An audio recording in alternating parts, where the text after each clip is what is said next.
Hi, Sean here from DIY Maker. Today our fridge is not cooling. So the Samsung fridge is warming up, not cooling down, lost some food. So let's see what's happening. So it is the Samsung model RL48, etc. The fridge is not cooling down, but the freezer is working perfectly fine. So I've removed all the shelves, and then I had a problem with the bottom shelf here.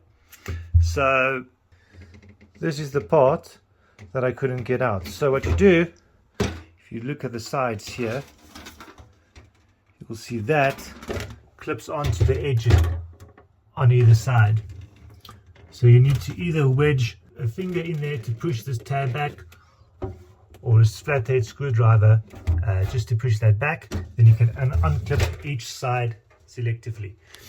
Then to remove this back panel, there's this screw at the top, and then two at the bottom that was hidden by this shelf.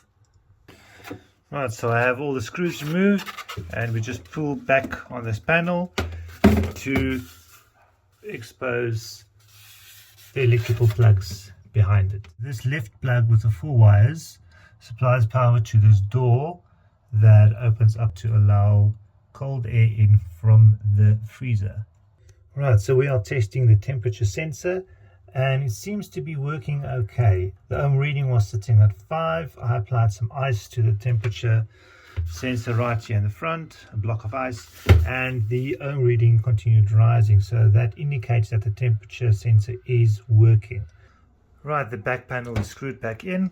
Now I just need to put this bottom panel in, slides on the sides, push it back, and you'll see it clip right there at the back.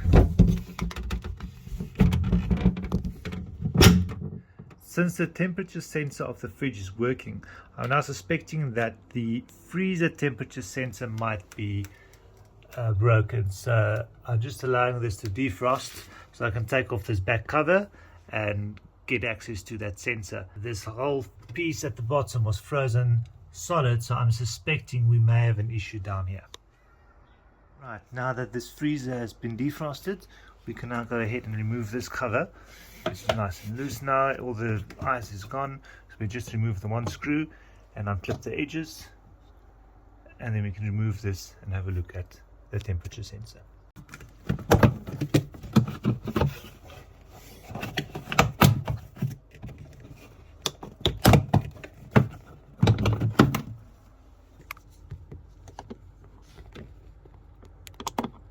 There's a clip.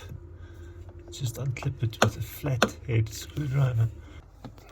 Unclip those edges on the sides. Do the right one first. So the back cover has been removed. Now we see the back plate. This actually directs cold air into the freezer and up into the fridge. Now we need to remove this back cover or the back plate to gain access to the controls, to the connections of the temperature sensor. So there's 2 screws, one over there and one over there, which we'll just remove and then pull this thing back.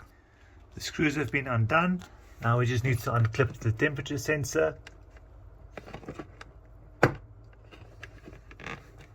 that will just feed through the side, and we can pull the plate back.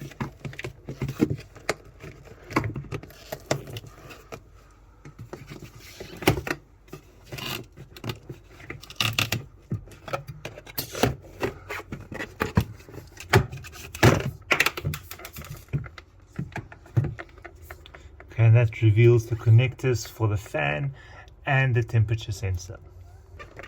Just unclip it and pull down. The same on this side. And this releases the plate and exposes the radiator at the back. So I'm going to take the plug which leads to the temperature sensor and go ahead and test that now. Settings of the digital ohms meter or multimeter to 20,000 ohms.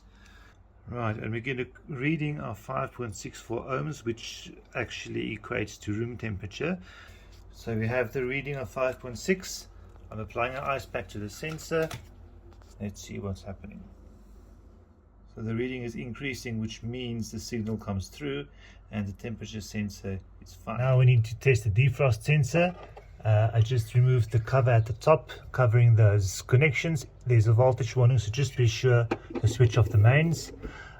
We need to push the sides of the plugs and just pull out, and then that should release the plugs. Let's go ahead and attach the connectors and see if we get a reading. 8.37, which is fine. It's sitting in thick ice, so let's just wait for all of it to melt down and we test again to see if we have a lower reading. Okay, so this sensor is now defrosted and is sitting at room temperature, so let's check the reading.